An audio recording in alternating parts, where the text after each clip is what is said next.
in an atmosphere of elegance and refinement. Object, matrimony. Now, unfortunately, I won't be able to offer my usual lady services today, as I am previously appointed in Yonkers News Bureau, arranging the second marriage for the well-known half-a-millionaire Mr. Horace Vandergelder.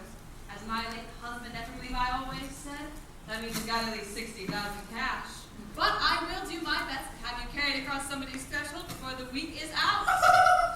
Now, I might also mention I'm available for financial consultation, instructions in the guitar and mandolin, short distance hauling.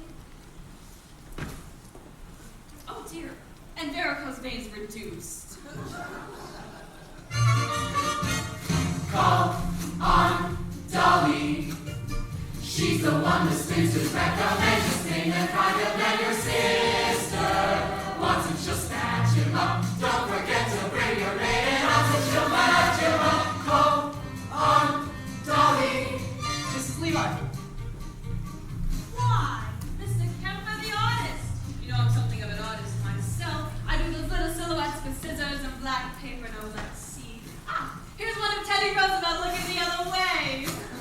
I do them like that because I'm no good at noses.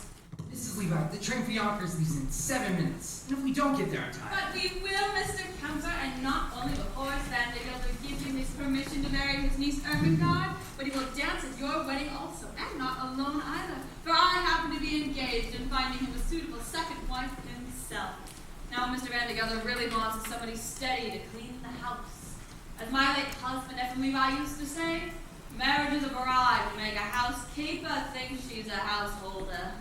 Mrs. Levi, I know all about it. Half New York says he's going to propose to Mrs. Irene Malloy this very afternoon. Which is exactly why I'm on my way to Yonkers this morning. Oh, and I can take on your case as well and knock off 1, 2, 3, 4 lovebirds with one stone, or whatever I'll throw. I'll see, and well, what do you think of that? I have nothing to pay my train fare with, only large bills, 5s and 7s. I think I've some change here somewhere. I only hope this isn't a wild goose chase, Mrs. Levi.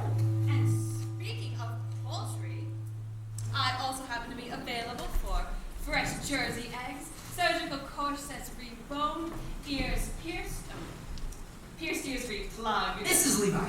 Just ain't the kind of man your sister wants and she'll snatch him up. Don't forget to bring your maid and odds and she'll match him up. Call on Dolly.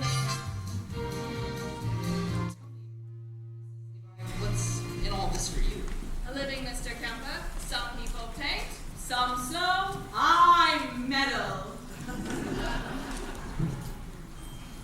I have always been a woman who arranges things for the pleasure and the profit it derives. I have always been a woman who arranges things like furniture and daffodils and lives. When a man with a timid tongue meets a girl with a diffident air, why should the tortured creatures beat around the bush when heaven knows Mother Nature always needs a little push? So I put my hand in here.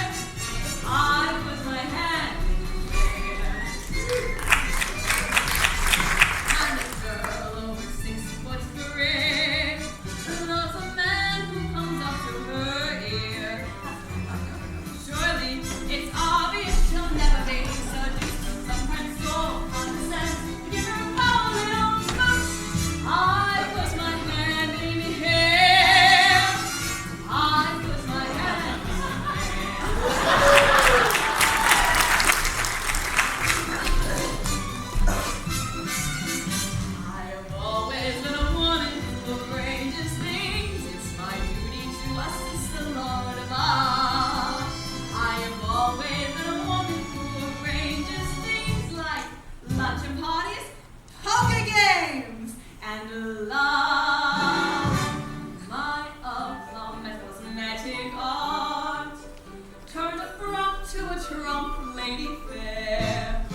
lunch and I will meet you on board.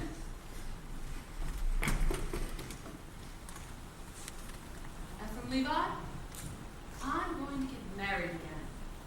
I'm going to marry Mr. Horace Van de Gelder for his money. I'm going to send it out circulating among the people like rainwater, the way you taught me. And I want a sign from you, sometime today, that you approve. Oh, it won't be marriage in the sense that you and I once shared one, but I certainly shall make him happy. And Ephraim, I'm tired. I am so tired of living from hand to mouth. So I want that sign. Mrs. Levi! Sometime today. Now don't you worry, Mr. Kemper. We will make that train. We will get to Yonkers. You will marry Ermengarde. Just leave everything to me. For when my little pinky wiggles, some young maiden gets the giggles. Then I make my knuckles active. My piece says she's so attractive. When I move my index digit, then they both begin to fidget. When I clench my palm over each to read the psalm, when I put my hand in there.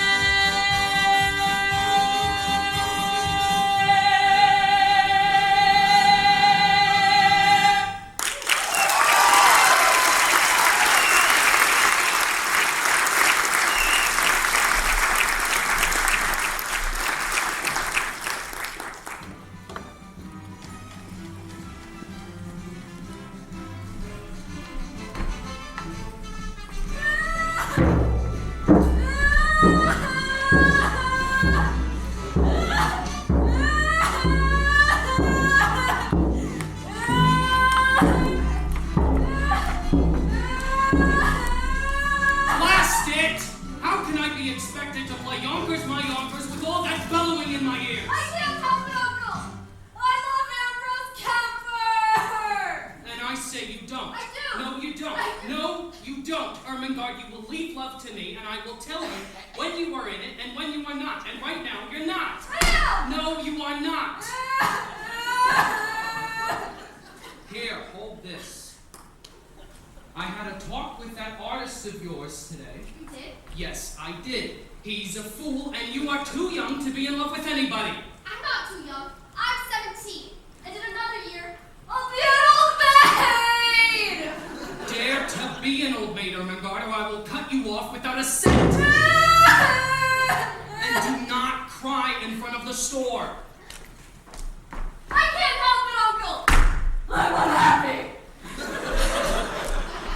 Then by thunder you will go and weep for a while in New York where you will not be noticed. Now go to your room and pack your trunk. And do not get any tears on the lock. It was just oil.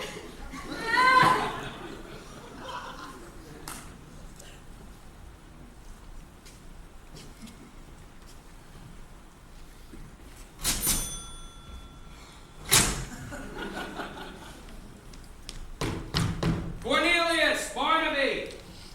You stamped Mr. Vandergelder? Yes, I did. I've got news for you both. This thing is about to hit you. Oh, thanks, Mr. Vandergelder. This afternoon I am going to New York, and when I return, you will have a mistress. I'm too young, Mr. Vandergelder. Not you, blast it! I'm talking about me. I mean I am getting married again, and in honor of that occasion, I've decided to promote you, Cornelius, to chief clerk. Well, what am I now, Mr. Vandergelder? You're an impertinent fool, that's what you are, and I'm promoting you from impertinent fool to chief clerk. Any more questions? Yes. What? Does the chief clerk get one evening off a week? So this is how you repay me for your promotion, is it? No, sir, you'll attend to the store as usual. Now get back to work, and do not forget to put the lid on the sheep dip. Evenings off. Marrying artists? Foolishness. 99% of the people in this world are fools, and the rest of us are in great danger of contamination. Why, even I was young once, which was foolish. I fell in love, which was foolish, and I got married, which was foolish. And then, when my wife died, which was foolish of her. I grew older, which was sensible of me, and became rich, friendless, and mean, which in Yonkers is about as far as you can go. Oh, and I know what you're probably wondering now, why a man of so much good sense would be doing anything as foolish as getting married again. Well, the answer is simple. This house, without a woman, well, it would be an empty shell. And pretty dirty, too. It takes a woman all powdered and pink to joyously clean out the drain in the sink. And it takes an angel with long golden lashes and soft-twisted fingers for dumping the ashes. Yes, it takes a woman, a dainty woman, a sweetheart, a mistress, a wife. Oh yes, it takes a woman, a fragile woman, to bring you the sweet things in life. The frail young maiden who's constantly there for washing and bluing and shoeing the mare. And it takes a female for setting the table and weeding the gansy and cleaning the stable. Yes, it takes a woman, a dainty woman, a sweetheart, a mistress, a wife. Oh yes, it takes a woman, a fragile woman, to bring you the sweet things in life. And so she'll work until infinity. 3 cheers for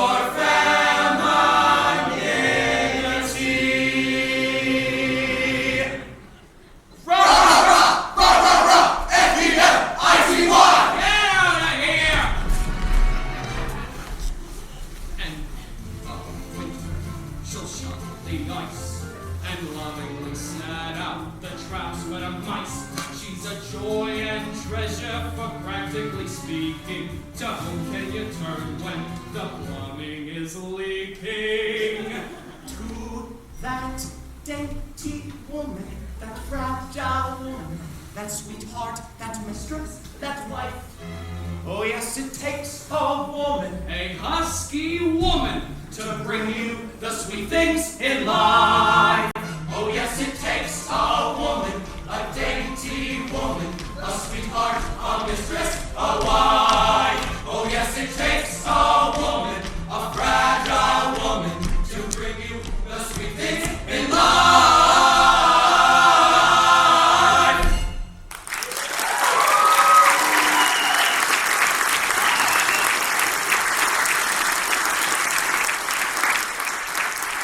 All right, out of here, all of you.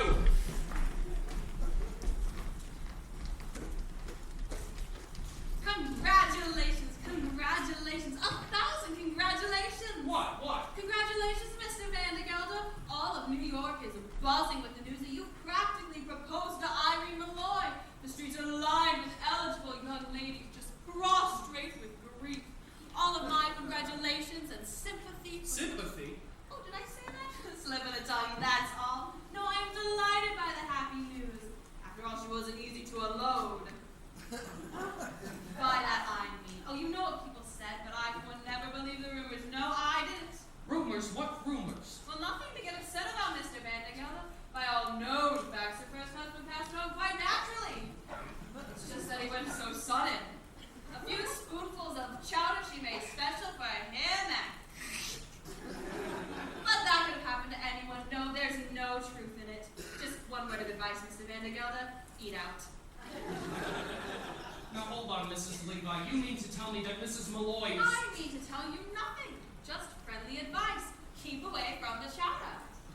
Oh, by the way, she's ordered her wedding gown. It's beautiful. You should see it. Black. Now, as I said before, congratulations on your forthcoming nuptials, and may you rest in... may guardian angels watch over you both. Particularly at dinner. Now see here, Mrs. Levi. You introduced me to Mrs. Malloy, and rumors or not, I intend calling on her this afternoon, as arranged. Very well, Mr. Vandergelder. Then I suppose there's nothing left for me to do than to back to New York and tell the other girl, the heiress, not to wait. Hold it up. What did you just say? Nothing. A word. Heiress. Particulars, Mrs. Levi. I demand particulars. Her name. Her name, it's Money. Ernestina Money. What a lovely, lovely name. Now, picture if you will. Hair as shiny as a newly minted dime. Eyes big and round as silver dollars. Skin soft and mossy as an old greenback. I can feel her now. Age 19, weight 102, waist 47. 47? That's with the money belts. Now, I could arrange we meet this Ernestina this very afternoon. No, I ain't got time, Mrs. Levi. I gotta take my niece Ermengarde to New York this afternoon until she forgets a certain Ambrose Kemper. Oh, I could do that for you, Mr. Vandergilda. I know just how to handle such things. Well, then after that, I am marching in the 14th Street Association's parade. Why? What an amazing coincidence. Guess who's been chosen to ride the main float in the parade? The spirit of 14th Street. Miss Money. Her mother was a cash, you know. All right, Mrs. Levi, I'll meet Miss Money at the parade, but I still intend calling on Mrs. Malloy first. Dear, what graces you make me run. Very well, Mr. Vandergilda. Then I will meet you in front of Mrs. Malloy's hat shop at Van Chateau. Let's see here. 2:30 as usual. One more thing, Mrs. Levi. Suppose that I decide against Mrs. Malloy and I don't like Miss Money either. Well, then I happen to have one more name on my list. A name I know as well as my own. Well, let's not go into that now. She'll come up all on her own. All in good time, don't you worry about it, Mr. Vandergilda. Oh, and wait till you see Ernestina. Oh, Horace, she's a vision, a dream. It takes a woman all power and pink to joyously clean out the drain in the sink. And it takes an angel with long golden lashes and soft twisted fingers for dumping the ashes. Yes, it takes a woman.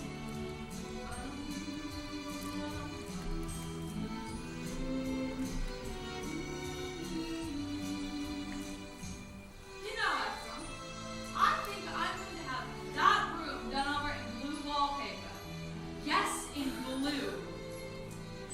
Oh my God, Ambrose, come on out here. We got plans to make.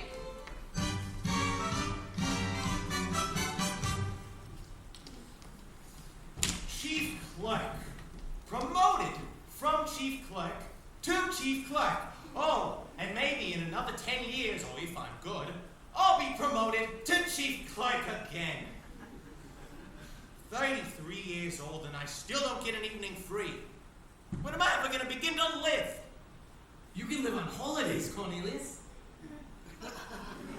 Did you forget about what we did last Christmas? All those canned tomatoes went bad and exploded. And you and I cleaned up that mess all afternoon. Do you call that living? No. Barnaby, you and I are going to New York! You mean close the store? Uh-huh. Cornelius, we can't. We'll have to. Some more rotten tomato cans are gonna explode! Holy cabooses! How do you know? Because I'm gonna light this candle in them, that's how I know.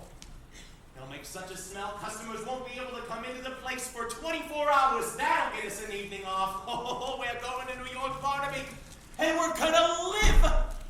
We're gonna have a good meal. We're gonna be in danger. We're gonna spend all our money. And we're gonna be arrested. Holy cabooses! Oh, and one more thing. We're not coming back to Yonkers until we've each kissed a girl. Cornelius, you can't do that. You don't know any girls. I'm 33 years old, Barnaby. I gotta begin sometime. I'm only 17, Cornelius. Isn't so urgent for me. No, Barnaby, you might as well know right now that everybody in the world except us goes through life kissing girls right and left all the time. That's good to know, Cornelius. I've often wondered. New York, Barnaby. Elevated trains. The lights of Broadway. The stuffed whale at Barnum's Museum. A stuffed whale? A stuffed whale! What do you say, Barnaby? Yes, Cornelius, yes. And the first thing to do is to make you financially independent. I know I will find you a job. Can you dance, Mr. Kemper? I'm an artiste, Mrs. Levi. I paint. Well then, my card. Mrs. Dolly Levi. Painters taught how to dance. Now there's a man, Rudolph Geisenbeaver, at the Harmonia Gardens restaurant on 14th Street. I'll write a note for you two to give to him and see if he can't have you both enter to the polka competition tonight. The prize is a week's engagement and a gold cup.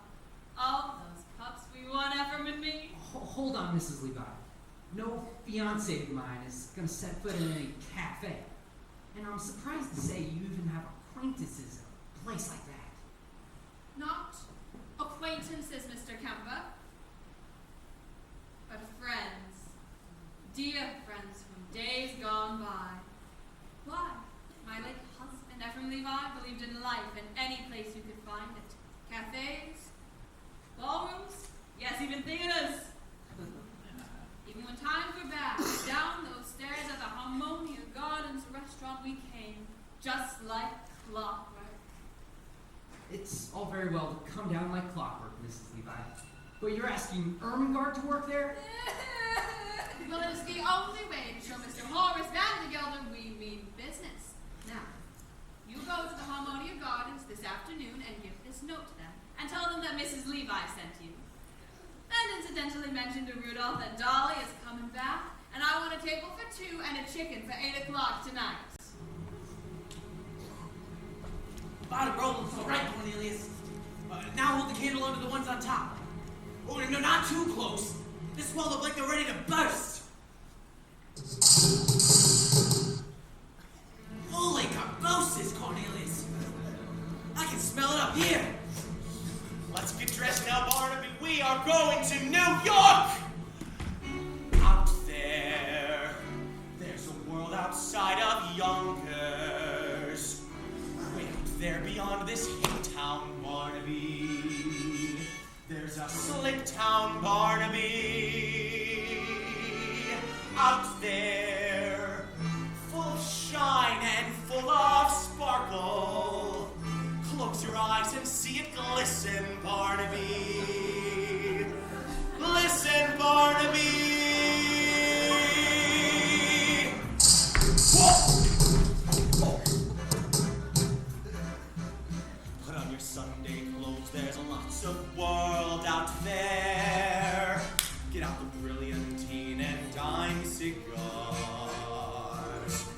We're gonna find adventure in the evening air. Girls in white in a perfume night, where the lights are bright as the stars. Put on your Sunday clothes, we're gonna ride through town in one of those new horse-drawn open cars. We'll see the shows at Delmonico's, and we'll close the town in a whirl. And we won't come home until we've kissed a girl. Put on your Sunday clothes when you feel down and down. Just down the street, have your picture closed. Just like a dream, your spirit seems to turn about. That Sunday shine is a certain sign that you feel as fine as you love. Beneath your parasol, the world is all a smile that makes you feel brand new down to your toes. Get out your feathers, your patent leathers, your beads and buckles and bows, for there's no blue Monday in your Sunday clothes. Come on, Barnaby, we're going to New York. Elevated trains, Barnaby, the lights of Broadway. Holy caboses! Stuffed whale at Barnum's Museum. Wow, come on. Put on your Sunday clothes when you feel down and down.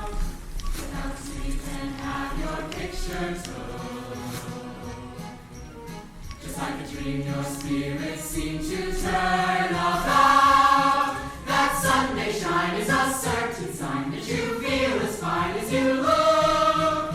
Beneath the parasol, the world is all a smile. It makes you feel brand new down to your toes. Get out your feathers, your patent leathers, your beads and buckles and bows. For there's no Blue Monday in your Sunday clothes.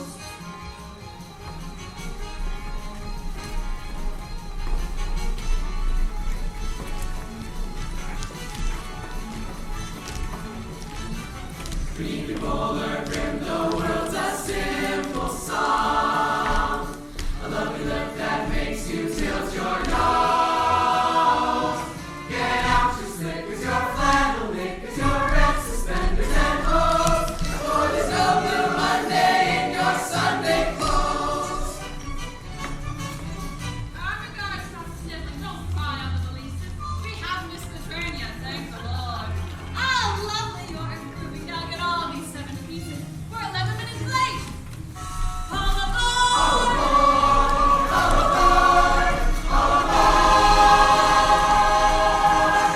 Put on your Sunday clothes, there's lots of world out there. Put on your silk cravat and patent shoes. For I can feel adventure in the evening air. To town we'll trot to a smoky spot where the girls are hot as a fuse. Put on your high silk hat and at the turn of cup. We'll wear a handmade bracelet, button glove. We'll join the Astors and Tony Pastors and miss some positive love. That we won't come home. That we won't come home. That we won't come home until we fall in love.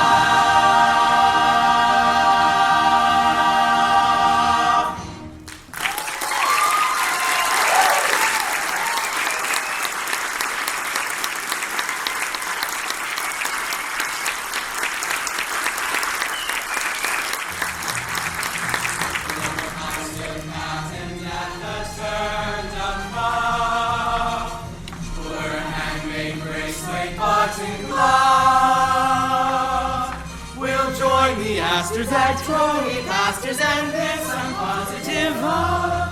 That we won't come home. That we won't come home. That we won't come home until we fall in love.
ask you that. I would rather die on the rack than ask you such a personal question. But since you did bring it up, I am marrying Horace Vanderbilt for one reason and one reason alone, Minnie. To get away from the millinery business. I hate hats, Mrs. Malloy. and I can no longer stand being suspected of being a wicked woman with nothing to show for it. Mrs. Malloy. Don't protest, Minnie. All millineresses are suspected of being wicked women. That's why I can't go into restaurants or balls or theaters. That's all the proof they'd need. Take my word for it, Minnie. Either I marry Horace Van Gelder or break out of this place like a fire engine. Mrs. Malloy. Wild horses couldn't make me ask this next question I'm about to ask. Do you love Horace Vanderbilt? No, Minnie, I don't. Peter Malloy, God rest him, was my share of love. And I'm not saying I was shortchanged. Once is enough for a woman, as long as it's true love. And it was that. Oh, no. Not Miss Mortimer again. Miss Mortimer, I'll take care of it. No, Minnie. Leave it be. You can make another hat for Miss Mortimer if you'd like. I'm wearing this one myself. Mrs. Malloy, you can't. You're a widow, and that hat, well, it's provocative, that's what. Is it, Minnie? Well, who knows who may walk into the shop today. And provocative may be just what it wants to be. Mrs. Malloy.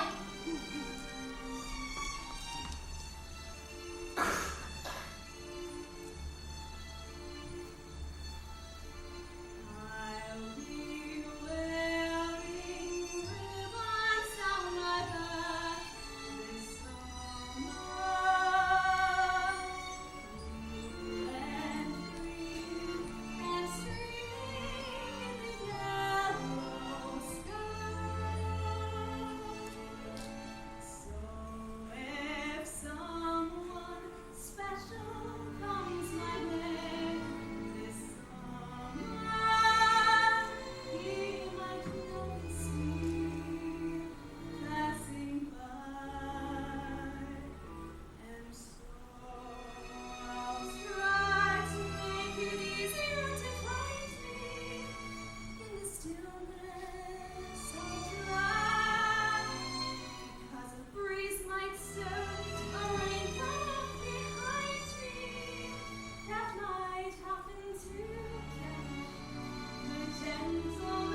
your married life. Now, you go to the workroom, Minnie. I know some ways we can perk up our appearances. Besides, a bit of a wait will only make them nervous and easier for us to... If you say vampire, I'll scream. Vampire!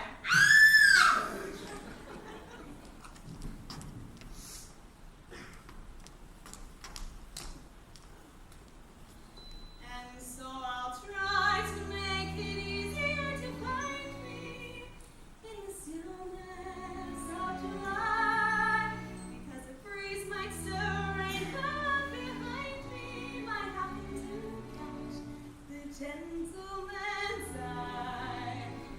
Oh, Minnie will get an adventure out of this yet.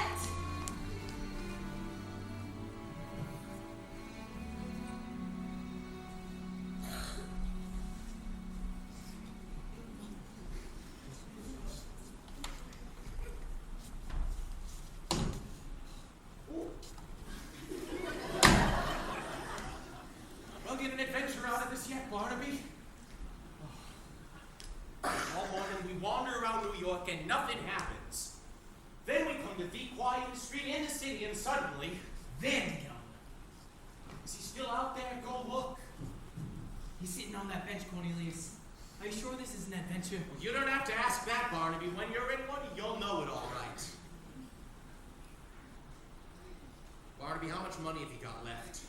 Not much, Cornelius. 40 cents for the train back, 30 cents for dinner, and 20 cents to see the whale. 90 cents. Why? When those women come out, we'll have to pretend to be customers. Customers, that's it. Maybe the best thing to do is to make them think that we're rich. Then we won't have to spend anything. We're just two men about town looking for hats for ladies. Why, good afternoon, Mrs. Hey, here, Cornelius Hackle. You're Barnaby Tucker. My pleasure, gentlemen. Now what can I do for you? Well, you see, we're two ladies about town looking for some hats to Malloy, and we wondered if We're hats. You see, we're hats. and we wanted to buy a lady or two to Malloy. We want a hat, is what we're trying to say. For a lady, of course, and everybody said to go to Mrs. Malloy's just because she's so pretty. I mean, her hats are so pretty, really. It's so reasonable, Cornelius. As reasonable as under $1. Would leave us enough to see the whale. You've got to pay him no mind, ma'am. He's just come all the way from Yonkers to see the stuffed whale, and he's just a little bit excited. Just keep your eye on that street out there, Barnaby, and maybe you'll see it pass by. Is it big and black with mean little red eyes? Yes! Sitting right on that bench.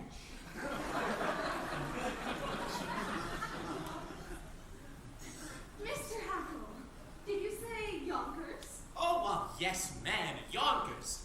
And, you'll excuse me for saying this, you should see Yonkers, and by that I mean, perhaps Mr. Malloy might like to see Yonkers as well. I'm a widow, Mr. Hackle. You are? Barnaby, she's a widow! Oh, widow. That's too bad.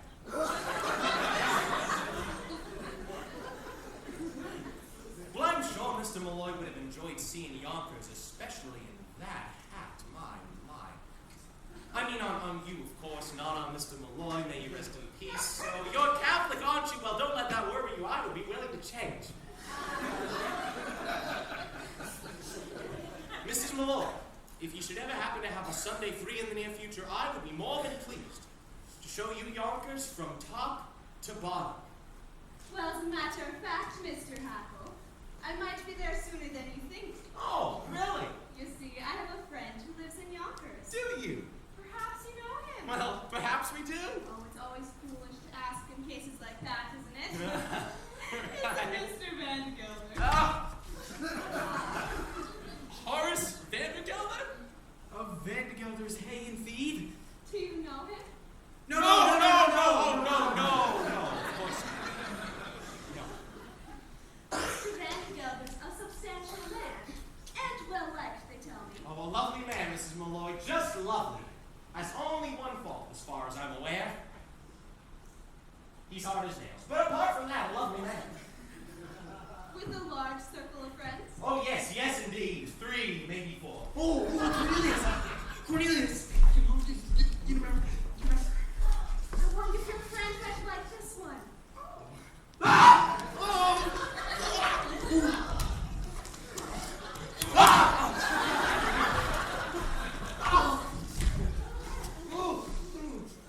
Begging your pardon, Mrs. Malloy.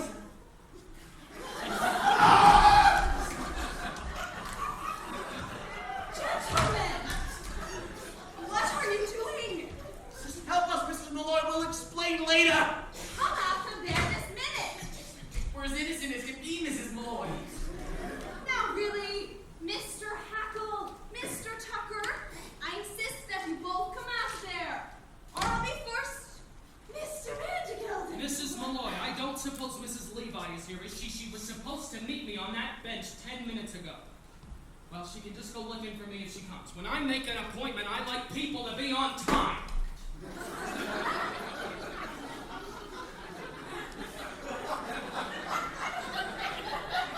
Here's a present for you. Chocolate-covered peanuts. Munchell. That's the expensive kind. Did I just hear you talking with 2 men just now? Men, Mr. Van Gelder. What would men be doing in a lady's hat shop? Now, come along to my workroom. I'm so anxious for you to see it. I saw it last week.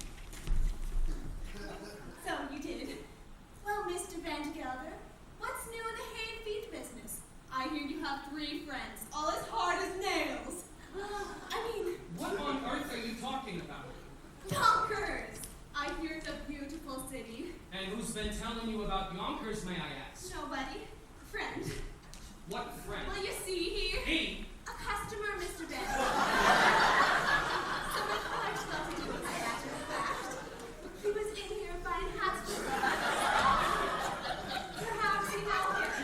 Well, it's usually silly to ask in cases like that, isn't it? It's a Mr. Cornelius Hackle. Did you just say Hackle? Yes. Well, that just happens to be the name of my chief clerk, Mrs. Malloy. I demand an explanation. And I'm going to give it to you. Why shouldn't you know Cornelius Hackle? Everybody in New York knows Cornelius Hackle. Why, he's here at the opera. In all fashionable homes. Why, he's even at the Harmonia Gardens restaurant 3 times a week. Impossible. He only has $146.35, and I keep it in my own safe. Oh, you're killing me, Mr. Van de Gelder. He's one of the Hackles. Why, they built the canal. What canal? The Erie. The Erie. Boom! It ain't the same man. Who took the horses out of Jenny Lynn's carriage and pulled her through the streets of New York? Cornelius Hackle. And who dressed up as a waiter at the 5th Avenue Hotel and dropped an oyster down Mrs. Astor's? Oh, I can't say a good it was Cornelius, but he's a playboy of New York. Now, Irene, don't deny it. You were taken with him just like everybody else. Dolly! What are you saying? I've only seen him once in my life. Really, Dolly? Excuse me. No, of course. Thank you.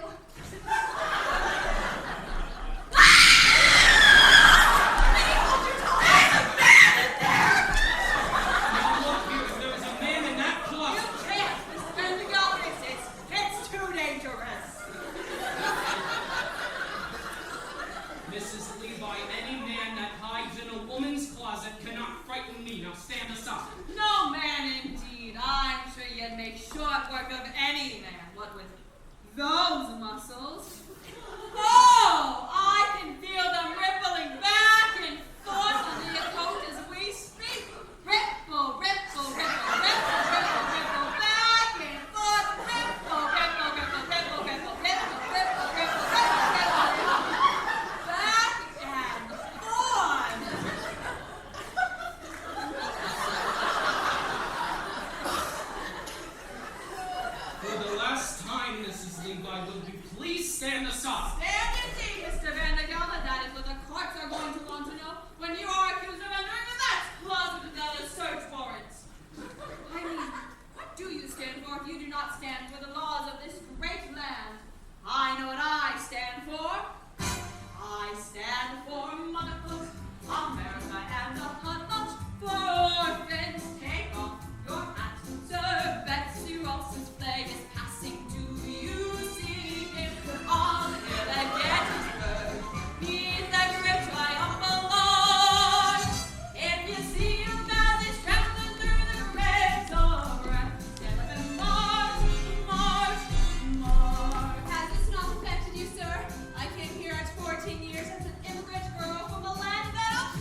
penny float at the end of the parade.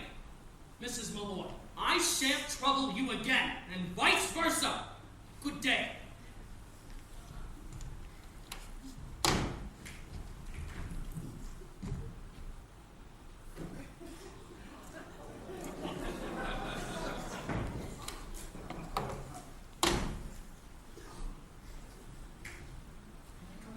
Yes, you may, Mr. Hackle. Mrs. Malloy, look, I can explain I everything. do not wish to hear any explanations, Mr. Hackle. Just you and Mr. Tucker. Do me the pleasure of leaving my shop at once, or I'll send for Officer Gagarty. Well, Irene, if you were to ask me, I'd say call in officers. Let them off a bit too easy. The law courts, that's where they belong. I have been adding up the legal offenses these two have committed, and believe me, you have enough grounds for at least, let's see, 2 writs, a non-complimentus, and a garnish. But the first thing to do is to show the courts you tried to settle it amicably. Have dinner with them. Dinner? Is that absolutely necessary, Dolly? Well, the way things are done in the law, Irene, dinner first, garnish afterwards. Well, if it must be, Mr. Hackle, Mr. Tucker, you may take Miss Fay and myself to dinner. Delighted, Mrs. Malloy, and I speak for Barnaby too. Now, I hear there's a very nice restaurant down in the railroad station. Oh, no, Mr. Hackle. If the Harmonia Gardens is good enough for your fashionable friends, it's good enough for us. They say they have a lovely orchestra there, Minnie. Oh, we couldn't go there. Now, don't misunderstand me. It's not the money or anything. It's the way. Barnaby, it's not the way. It's the dancing. You see, we have dancing in a place like that.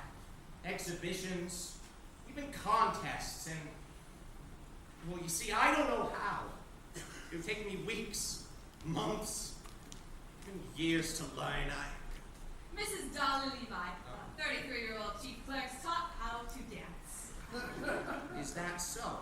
It is. Now it is simple, Mr. Hackle. You have one arm here and one arm. Mrs. Levi, look, it's no use. I have absolutely no sense of rhythm.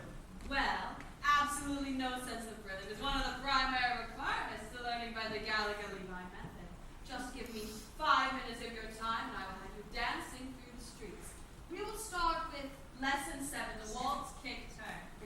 Now it's simple. Right foot touch, left foot touch, under the back, around, touching back, through, over behind, out, around.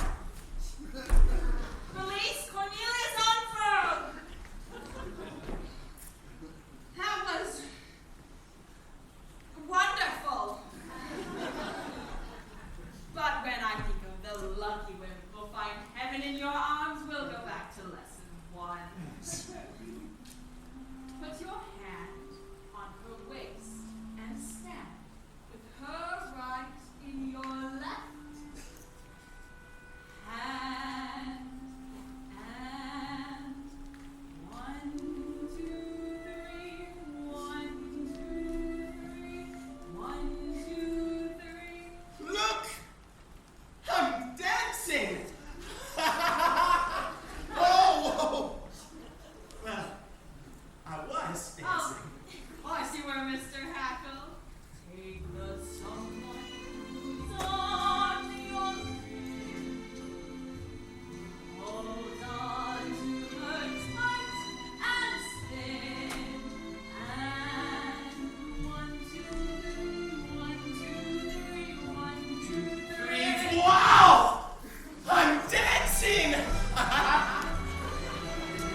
about to burst. My head is about to pop. And now that we're dancing, who cares if we ever stop?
And now that we're dancing, who cares if we ever stop?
Why, Irene, you're crying.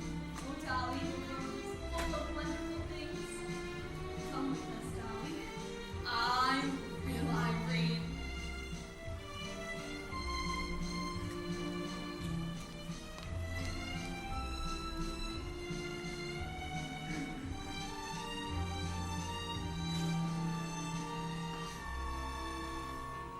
For the parade passes by, I've got to go and taste Saturday's highlight.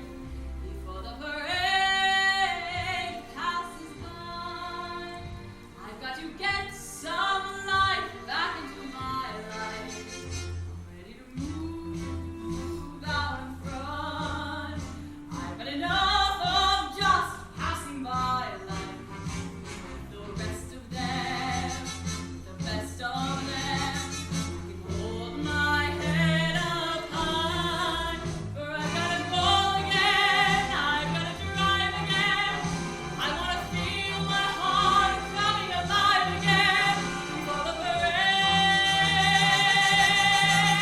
passes by. Look at that crowd over there. Listen and hear that brass on it growing. Look at that crowd over there. Pardon me if my old spirit is showing. Those lines over there.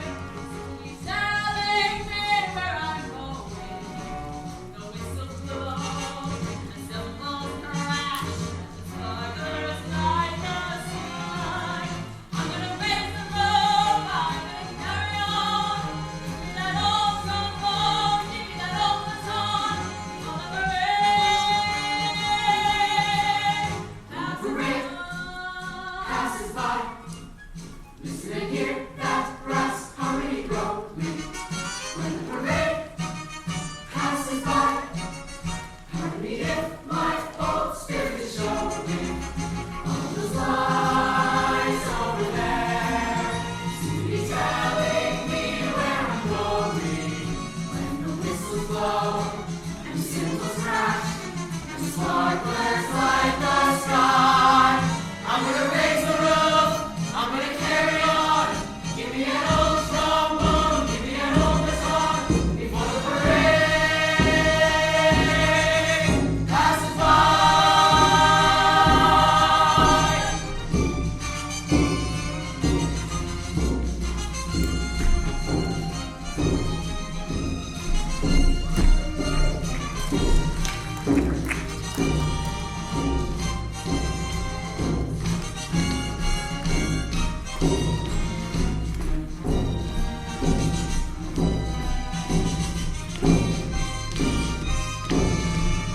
I'm gonna raise the roof, I'm gonna carry on. Give me that old trombone, give me an old baton. Before the parade passes by.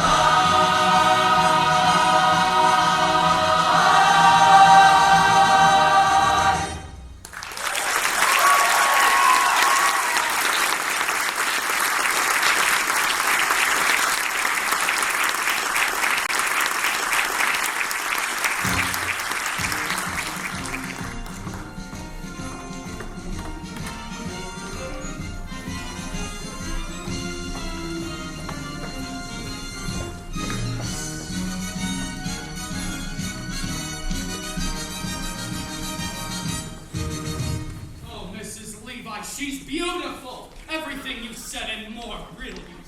Oh, hey, don't go anywhere, Miss Money. I'm coming. Hey, stay there. Hey, hey, put that back, you thief. Hey, I paid for that girl and I want all her parts. Miss Money, what have they done to you? Mrs. Levi, what is the meaning of this? Nothing to get upset about, Horace. Miss Money had an urgent business appointment at the Mint. They ran a bit short and she's helping out. But she will meet you at the Harmonia Gardens restaurant at 8 o'clock tonight. That's the most expensive restaurant in the city. Oh, as it should be. But food. And the fastest waiters in all of New York. By the way, I might be a little bit late, But Miss Money will meet you in front of the restaurant. Where do you see your horse? All dolled up in buttercup yellow, wearing a baby pink boa and humming an old-fashioned tune. Sweet Rosie O'Grady. You couldn't miss her if you tried.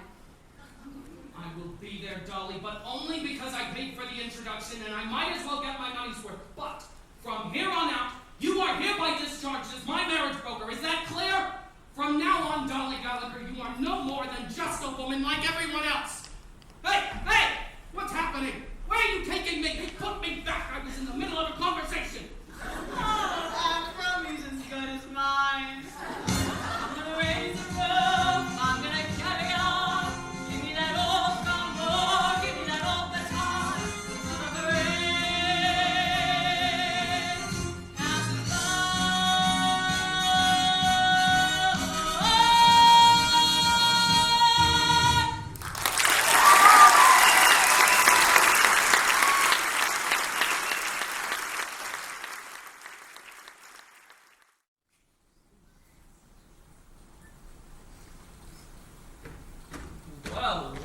Well, don't you all just look like you could use some help?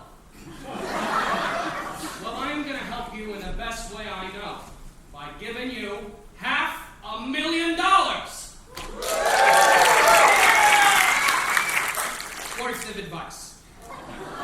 A living is made by selling something everybody needs every day, but $1 million is selling something everybody needs every day consistently. And an artist's painted picture of a cow in the sunset is something nobody needs ever. Yes, the greatest work of all art is the true American artist who can turn this penny into 500,000 of these dollars. I put a penny in my pocket, and in a little time, that penny in my pocket had grown into a dime, and in a little longer, a quarter jingled out. I put the quarter in a teapot, and I waited till the teapot had $1 in the spout. I put the dollar in my mattress, and had some pleasant dreams, till suddenly my mattress was bursting at the seams. And that's how I acquired the wealth I now possess. That little penny was the secret, yes, that penny was the secret of my success. And that is not exactly how it happened. It's sort of true. I had a penny in my pocket, and not another suit. And with my only shirt tail, I shined the rich man's shoe. He threw me down a nickel, admiring my skill. I gave the nickel to a blind man, and the blind man left me all his meager savings in his will. I bought myself a whack for hauling blocks of ice. I cut the ice-sized cubes and got a higher price. I shaved the cubes I seized for still a higher fee. A big tycoon said, very enterprising in your organizing, son, you must come work for me. En route to work next morning, I helped the lady cross. The lady was, you guessed it, the mother of my boss. The boss said, you're promoted. I need you at my side. And then I met the boss's daughter, and I wed the boss's daughter, and quite suddenly she died.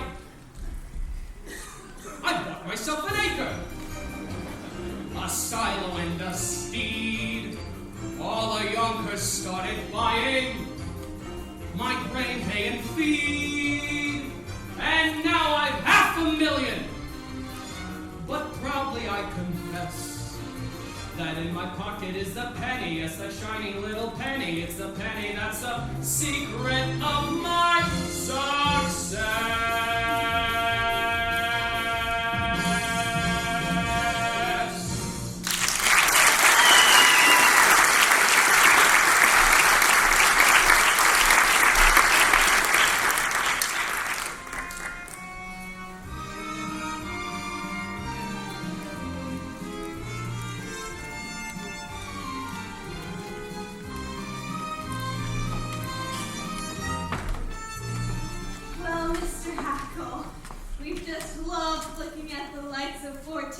Street these past 4 hours. But perhaps we'd better call a hack, or we won't get to Harmonia Gardens on time. Oh, there's one. Oh, no, we couldn't do that. Now, it's not the money or anything. It's just that nowadays, really elegant people never take hacks. Hacks is out. They all go by streetcar. J.P. Vanderbilt, Diamond Jim Morgan. Well, then by all means, a streetcar. Imagine, just think, I've been elegant all my life and never even knew it. Now, of course, if you really, really want to be extra elegant, We do. you walk.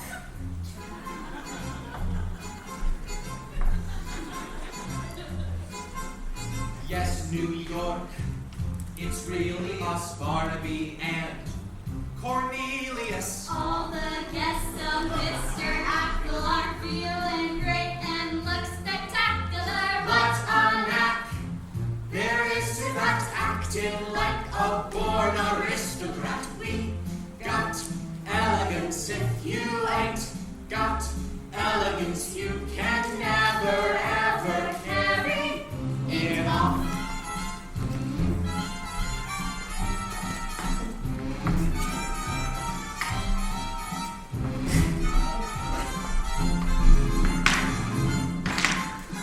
All who are well-bred, agree, many fay, has pedigree. Exercise your wildest whims tonight. We are out with diamond gems tonight. Could they be misleading us? Silver spoons were used for feeding us. We got elegance. If you ain't got elegance, you can never ever carry it off.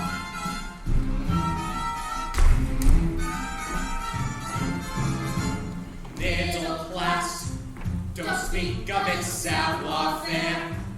We reek of it, some were born with rags and patches, but we use dollar bills for matches and Vanderbilt, out from us. J.P. Morgan scrapes and bows to us. We got elegance, we were born with elegance. Have you noticed when I hold my cup, the saucer never moves? And the way I keep my pinky up, it positively proves That we got elegance, we got built in elegance and with elegance, we'll carry it off.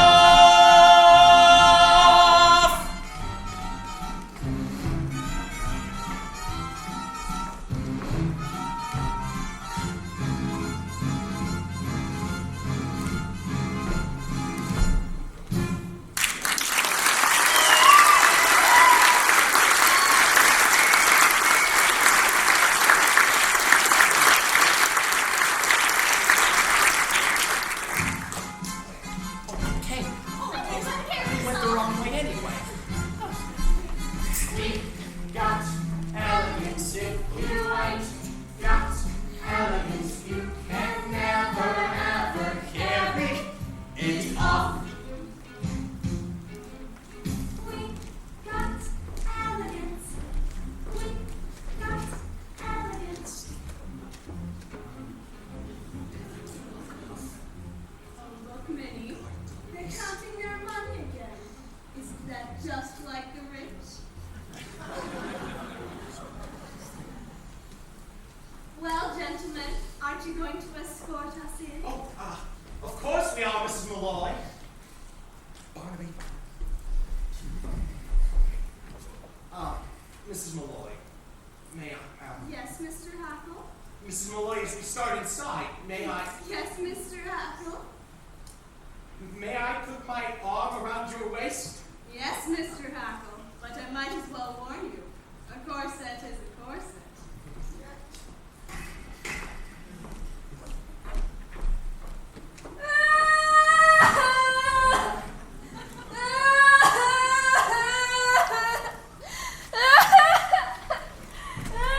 I don't want to be on stage. I just want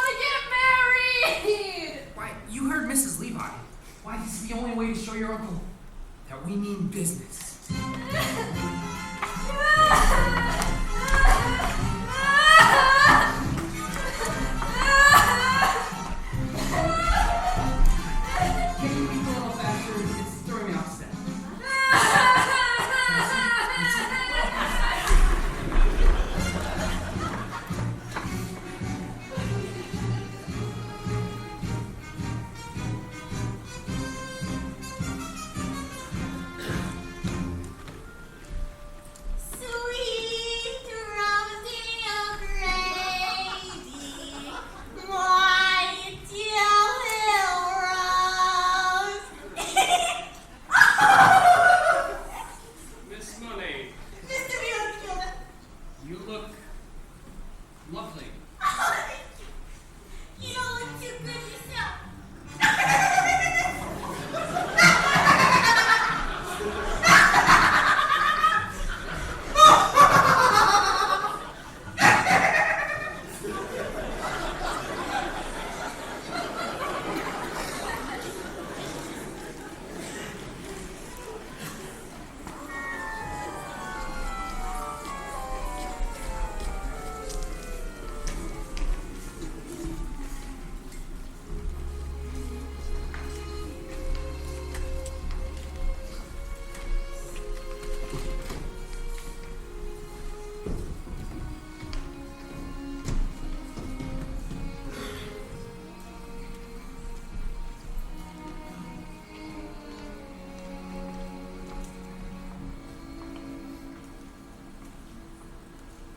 Und it is my honor as head waiter of the Harmony Gardens and your supreme commander that tonight of all nights our usual lightning service will be twice as lightning as ever, or else.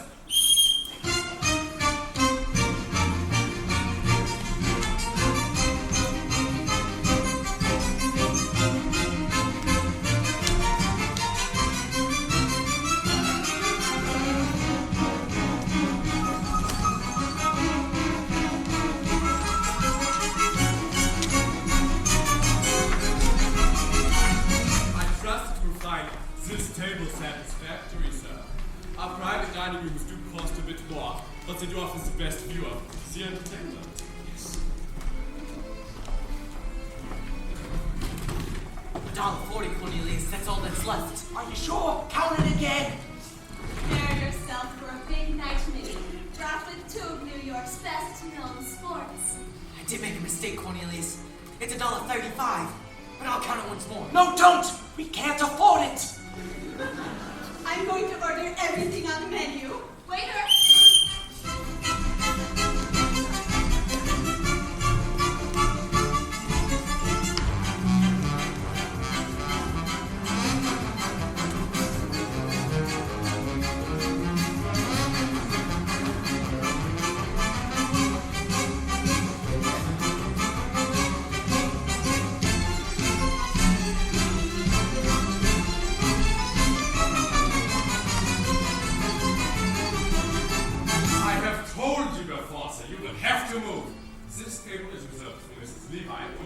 And who do you think I am? Only it's Horace Vandergelder and party. She's in my party. I ain't in hers. Mr. Vandergelder, of course. It's just that Mrs. Levi said nothing about you bringing my personal physician. That is enough rouge, doctor. But Mrs. Levi only wanted chicken for two. Chicken? Chickens are dear. Und hat man Soup Dijon und Pommes soufflé. Why didn't you tell me this was an Oriental establishment? We'll take 2 bowls of rice. Now get out. Now, Miss Money, I understand you carry respectable sums in your money belt? Yeah, $2. Only it's in my guada.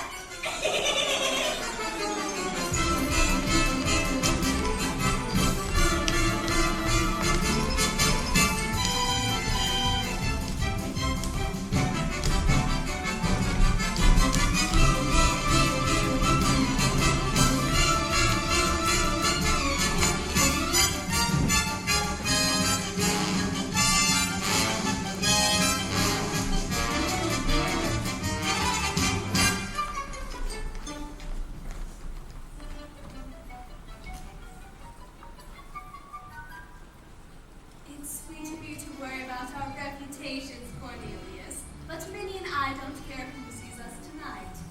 Well, Minnie, have you decided? Oh, I couldn't have anything at these prices. I really couldn't. Great grindstones, what a sensible girl. Later, would you bring us 4 glasses of beer, a loaf of yesterday's bread, and some cheese, please? Yesterday's bread? Oh, Cornelius. Now I know how you keep half of New York in stitches all the time. Minnie, have you ever eaten pheasant? Pheasant?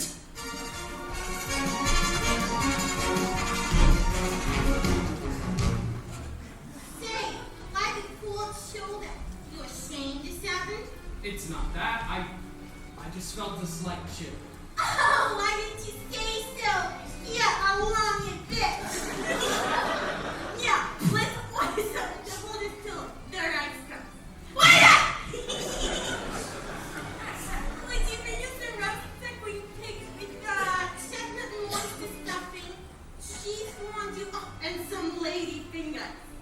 Now what do you have?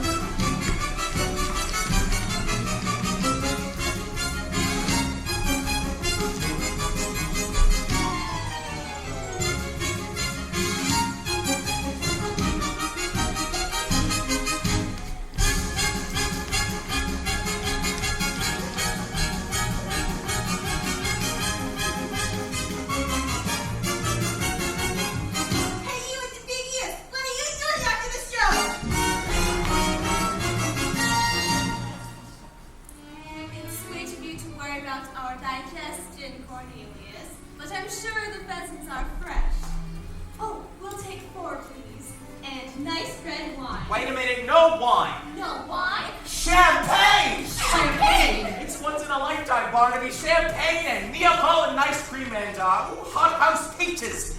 Oh, and Barnaby, give a nickel to the band leader and tell him to play To a Wild Rose. We want music while we dine.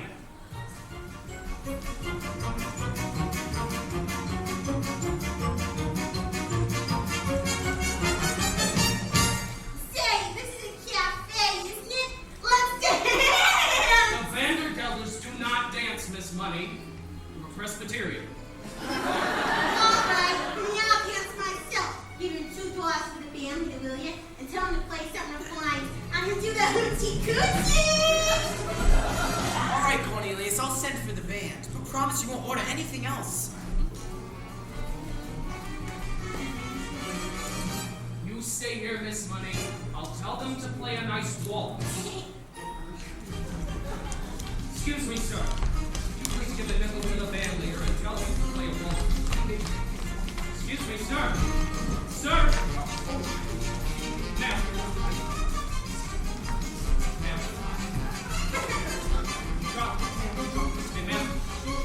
Please tell the band to play a waltz for me. I'll give you a nickel. Ma'am. Ma'am. Excuse me. Ma'am. Excuse me. Ma'am. Excuse me, ma'am.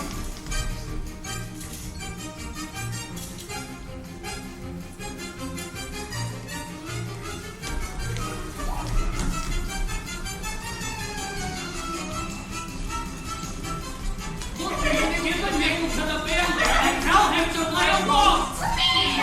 Miss Money.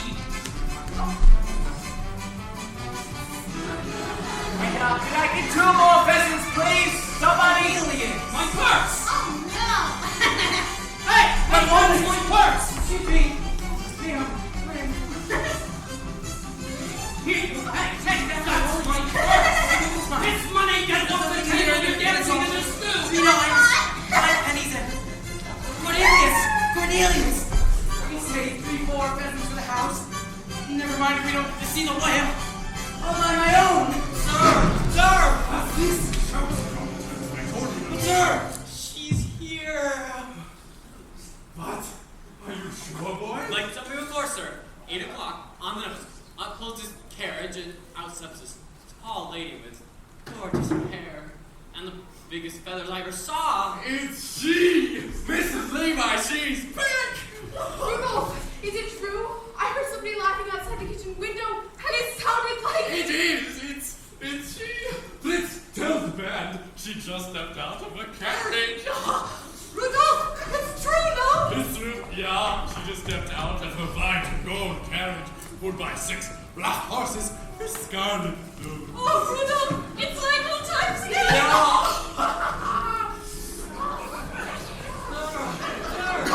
What? She's here!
and into my personal space.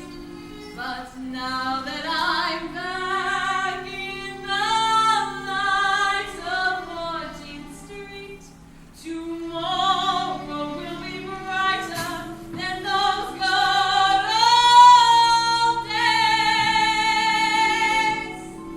Those good old days. Hello, Dolly. Well, hello. Hey, look, there's Dolly. And to see you, Kate, let's thank my lucky star. Your lucky star. You're looking great. Standing. So wait, I think you did standing. Dolly, so enjoying the world and quite overpowered. I hear the eyes twinkle, see the lights twinkle, and you still get glances from the handsome man. So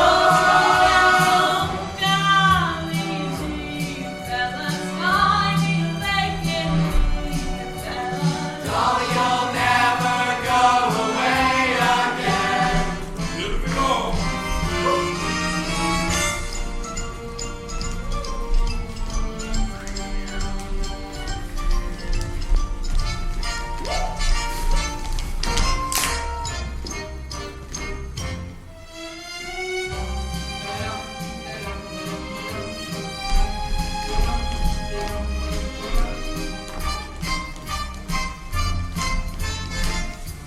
real slick on it. Your turn.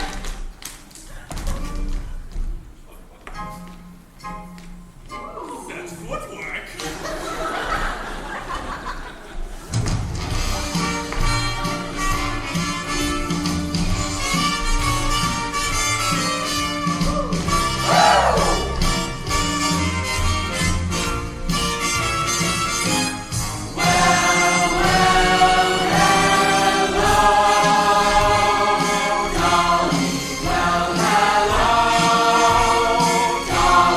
It's so nice to have you back where you belong.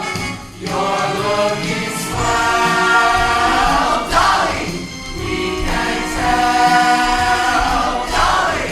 You're still glowing, you're still growing, you're still going strong. I hear the eyes twinkle, see the lights twinkle, and you still get glances from a handsome man. So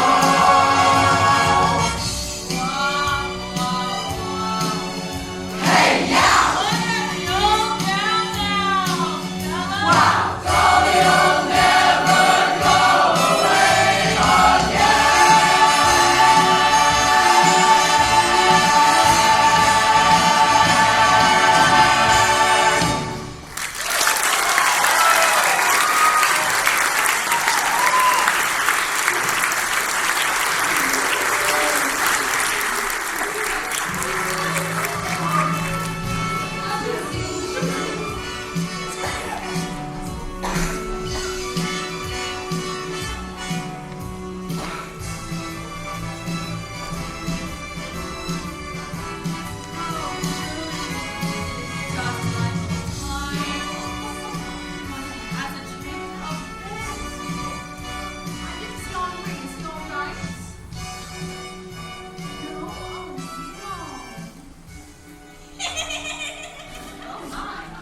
Excuse me, girlie. Dolly Gallagher, what are you doing in that getup? You're half an hour late, and I demand an explanation. Ernestina? Exactly. Ernestina, whom I trusted. She wanted to do the hoochie coochie. Well, she always was artistic. Now, Horace, I'm going to have our table moved a bit later, as there's a man in the dance competition I particularly want you to see. Now, let's not say another word about it. I am as shocked as you wouldn't eat a thing. What have you ordered? What you wanted, a chicken. Now see here about this hoochie coochie Did go. you say chicken? Oh, I don't think I could face a chicken. Not today, not after what has happened. Good, then cancel the chicken. And bring a turkey. Oh, What are you doing now? Oh, nothing. Looking the place over, getting acquainted with the surroundings. That is the trouble with you, Dolly. Always sticking your nose in somebody else's business. Anybody who married you would get as nervous as a cat. What? What's that you're saying? I said anyone who married you would get as nervous as a Horace cat. Vandergilda, get that idea out of your head this minute. Understand once and for all that I have no intention of ever marrying you. I didn't mean that. Well, I certainly do hope not. Of course, you will go your way and I will go mine. I'm not some Irene Malloy whose head can be turned into chocolate-covered peanuts, unshelled, the expensive kind. Why, dare you even suggesting such a thing? Mrs. Levi, you misunderstood me. Well, I certainly do hope not. But if I had any intention of ever marrying again, it would be to a far more pleasure-loving man than you. However, we won't discuss this anymore. Oh, here's the waiter with our food. Thank you, Rudolph. I can serve Mr. Vandergelder. Now, let's see here.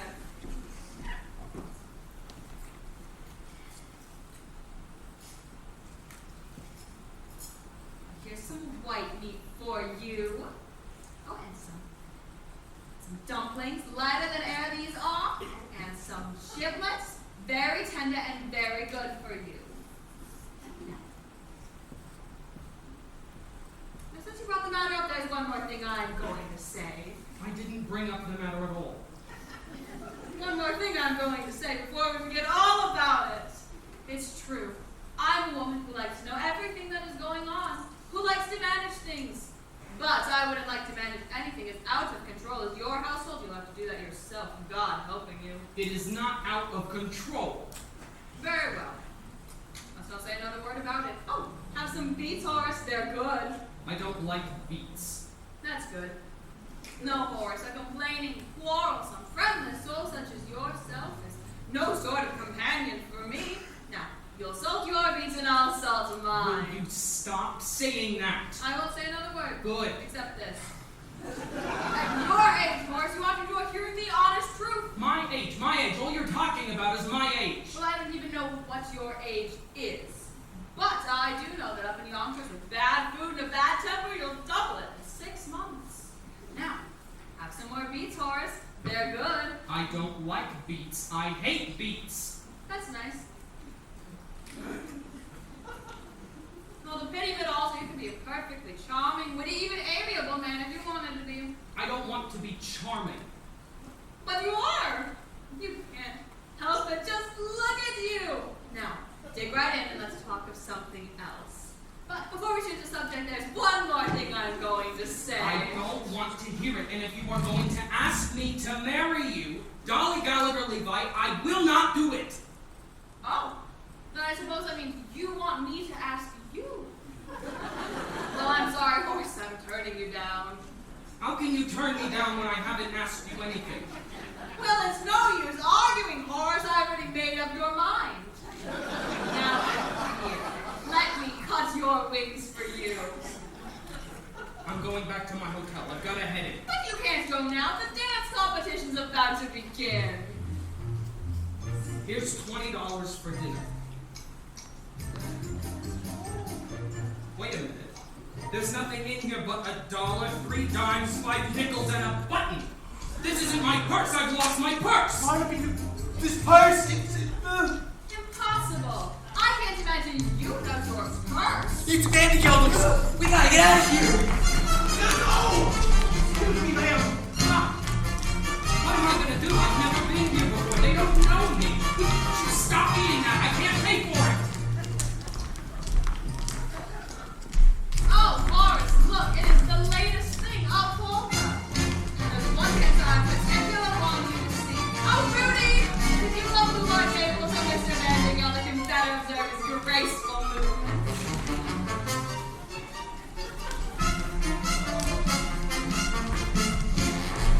along now, Mrs. Malloy. It's been a perfectly wonderful evening, but I'm afraid we're going to have to cut it a bit short.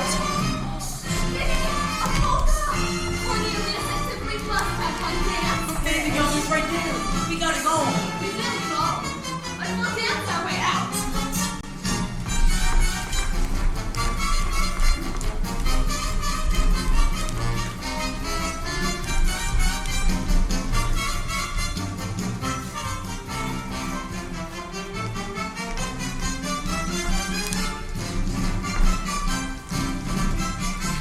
Wait a minute, that man, that dancer. Oh, isn't it wonderful? Why, with talent like that, be sure to win the solid gold.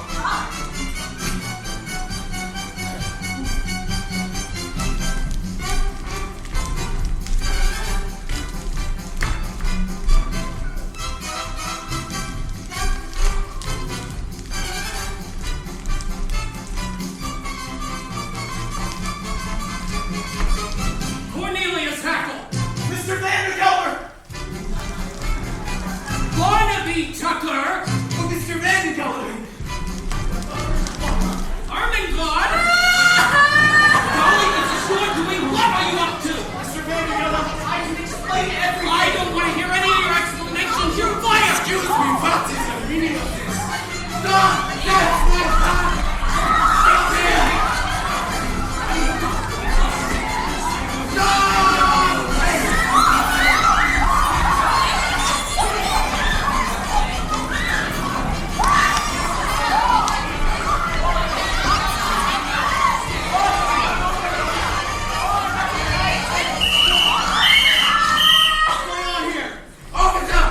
Arrest this man! Under what charge?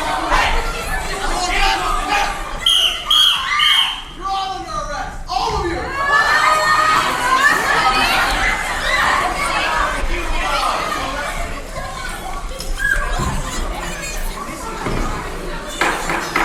Quiet!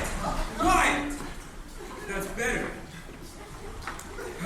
Now, you all have been charged with disturbing the peace. Assault and battery.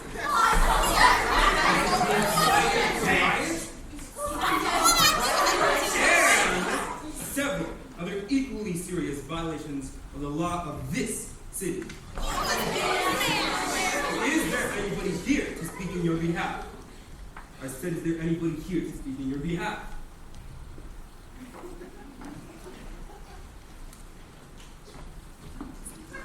Mrs. Dolly Levi, counselor at law. Your Honor, the defense rests. No, ladies and gentlemen, there is no need to call witnesses.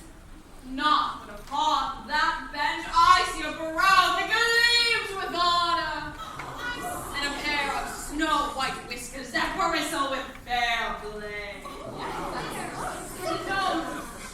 Oh, ladies and gentlemen, look at that nose! A nose that shines at night like a flaming beacon of justice. Your Honor, would you mind turning your head a bit this way so we can get a better look at your beacon? A living symbol of the motto of this great land, E proboscis unum. Your Honor, I ask freedom for my clients and a verdict of guilty against Horace Vandergelder Youngest Lord, Dolly! the one man responsible for the grievous charges of willful destruction of private property.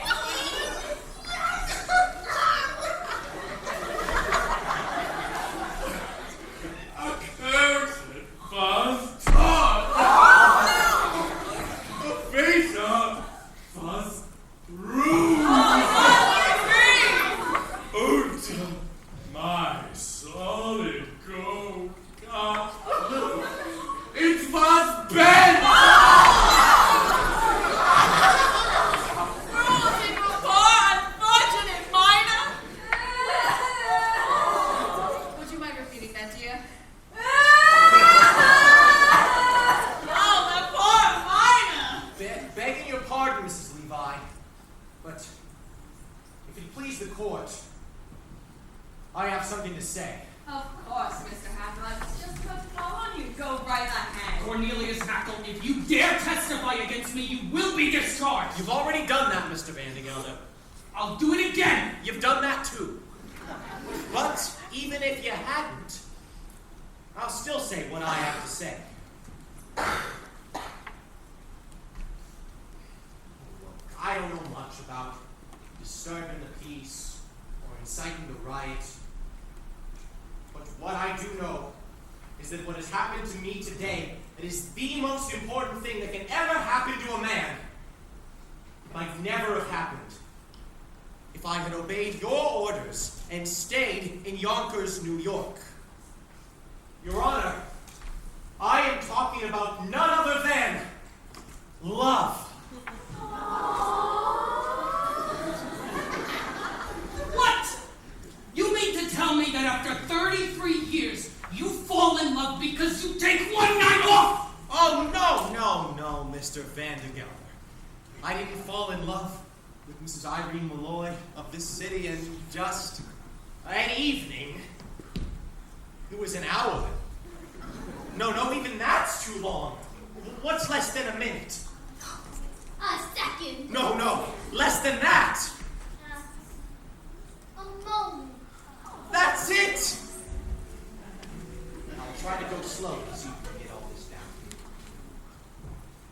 It only takes a moment for your eyes to meet, and then your heart knows in a moment you will never be alone again. I held her for an instant, but my arms felt sure and strong. It only takes a moment to be loved a whole life long.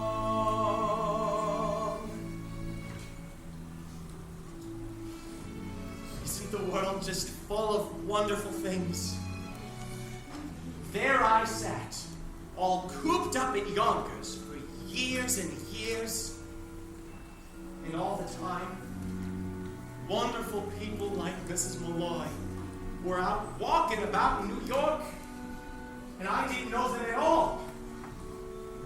I don't know if you all can see from where you're sitting. Well, for instance, the way that her eye and cheek and forehead all come together up here. And I'll tell you right now, a fine woman is the greatest work of God on earth.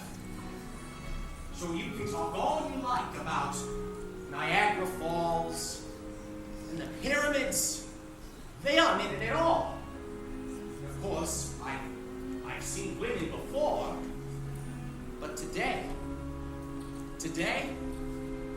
I talked to one. Equal to equal. And they're so different from men. Well, they're awfully mysterious, too. You know, I bet you could probably know a woman for 100 years without ever really knowing whether she liked you or not.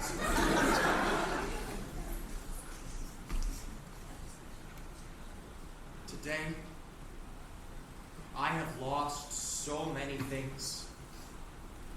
My job, my future, everything that people think is important, but I don't care. Even if it means that I have to dig ditches for the rest of my life. At least I'll be a ditch digger who once, one time, had a wonderful day.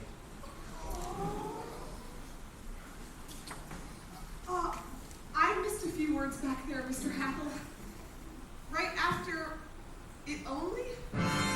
Takes a moment, but his arms felt sure and strong. It only takes a moment. He held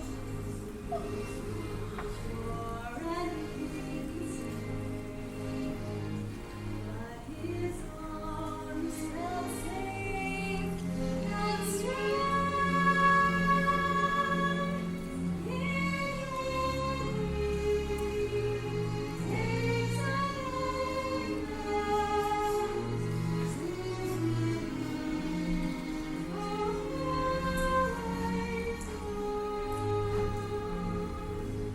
And that is all that love's about.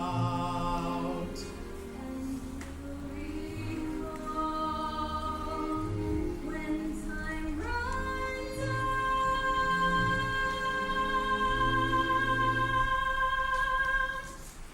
That it only took a moment to be life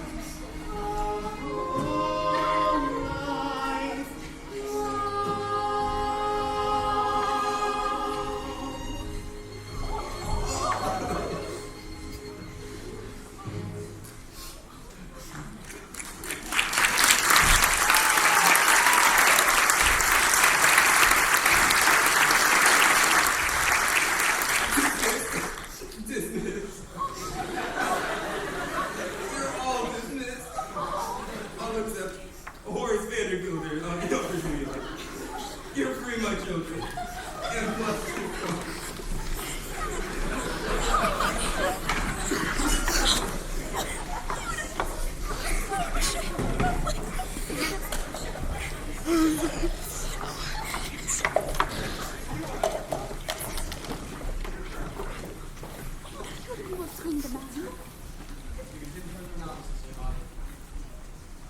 Well, Horace, that's your life. Without niece, without clerks, without bride, and without your purse. I suppose there's only one thing left to say now, and that is about If it is to ask me to marry you, Dolly Gallagher Levi, never, not in a million years, under no circumstances, will I ever marry you, Dolly Levi. No, that wasn't it at all, Horace. All I was going to say was, goodbye. What? Goodbye. Now hold on, Dolly. It's no use, Horace. I failed. And when a woman fails, there's nothing left for her to say. Wait. But Hey! goodbye. Goodbye. Goodbye, goodbye, goodbye, goodbye. Don't try to stop me, Horace.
need you now. Dolly Gallagher, you will go your way and I will go mine.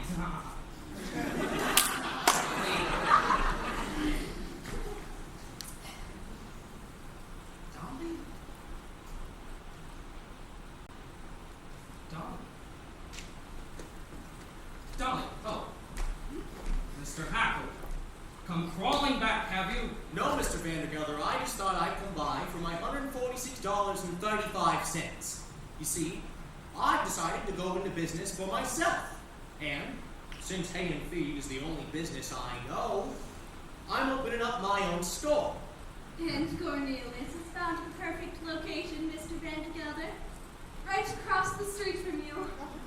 So you think you can compete with the Vandergelders, do you? Well, just you try.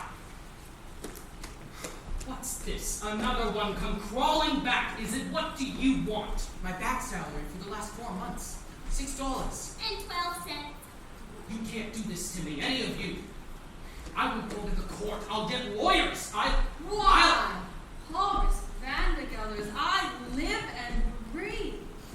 If you are handsome in that outfit, so few men nowadays have courage to wear the fawn yellow and taupe.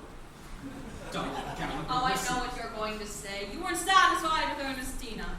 Well, I happen to have another girl for you, the ideal wife, but don't let me interrupt you. You were doing something. What were you doing?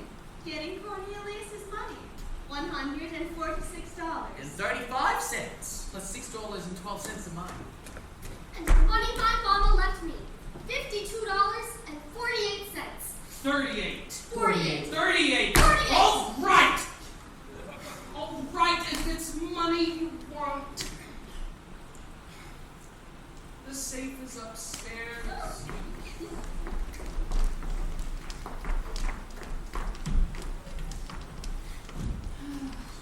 Money, money, money, money, money, money, money, money, money! Mr. Vandergelder's money. It's like the sun we walk under. It can kill or it can cure. Vandergelder's never tired of saying that most people in the world are fools. And in a way he's right, isn't he? I mean himself, Cornelius, Irene, myself. Yes, we're all fools. And we are in terrible danger of destroying the world with our folly. And yet the surest way to keep us out of harm is to give us the 4 or 5 simple human pleasures that are our right in this world. Now that takes a bit of money now, don't it? Now the difference between a little money and no money at all, well, that's enormous. Yet the difference between a little money and an enormous sum of money is very slight. And yet that can shatter the world too.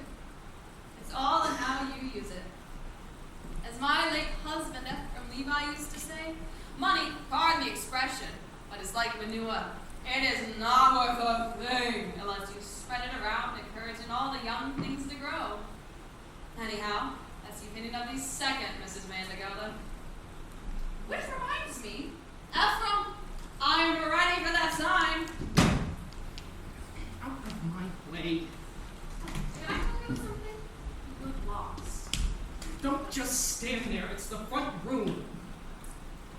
So, Horace, as I was saying before, I have found you the ideal wife, and she is... Dolly Gallagher, will you get it in your head that I do not want you to find me any ideal wives? If I wanted to find an ideal wife, I'd find one of my own, and I found her. And it's you. Dolly, I know I have been a fool to Mrs. Malloy and that other woman. But Dolly, please, forgive me and marry me. Oh, Horace, stop right there. What do you mean? You know as well as I do that you are the first citizen in Yonkers. And well, your wife would have to be a somebody, wouldn't she? Tell me, am I a somebody? You are a wonderful woman. Oh, you're partial. No, Horace, it's not enough to load your wife up with jewels and money and insist she be benefactress to half the town. No, Horace, your wife would have to be a credit to you. Tell tell me, do you really think I have what it takes to be a credit to you? Dolly, everybody knows that you could do anything you wanted to do. Well then, I'll try. With your help, Horace, I'll try. By the way, I found your purse. How did you... Wonderful woman. I don't really know. Just walked right into my hands. I frighten myself sometimes. Take it. Keep it. Money walks right out of my hands, too.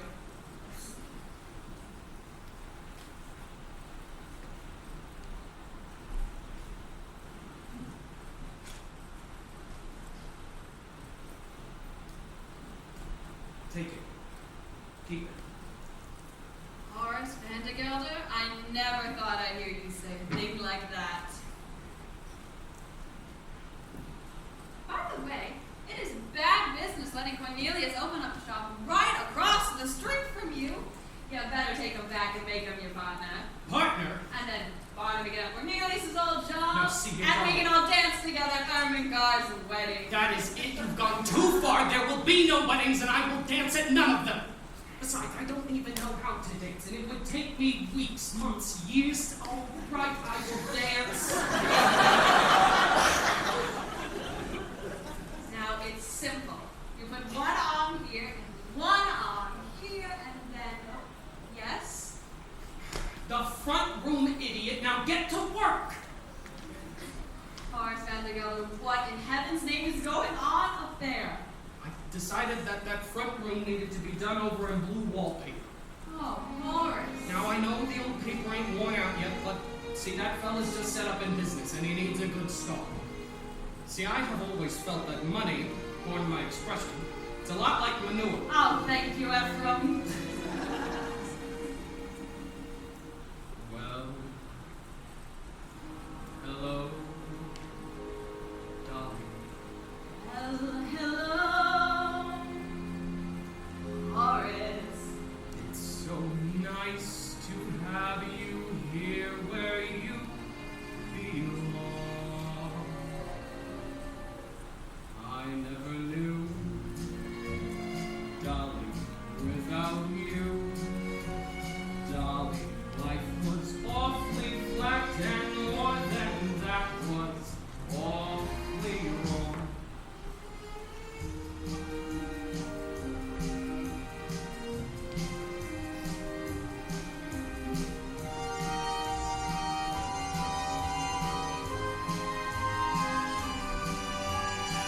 Here's my heart, Horace, I'm sing where I'm at.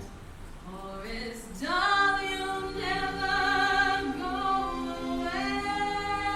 Wonderful woman! La, la, la,